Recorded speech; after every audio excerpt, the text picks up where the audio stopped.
Al menos 19 personas murieron y cerca de 60.000 fueron evacuadas por un terremoto de 6,5 grados de magnitud que sacudió el suroeste de China.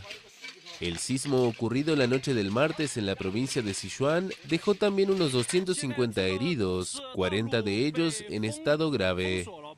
Pero las autoridades temen que la cifra de víctimas sea mucho mayor.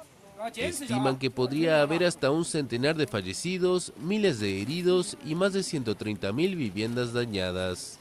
La región sacudida comprende el Parque Nacional de Yusaigou, uno de los más famosos del país, y que era visitado el martes por más de 38.000 turistas.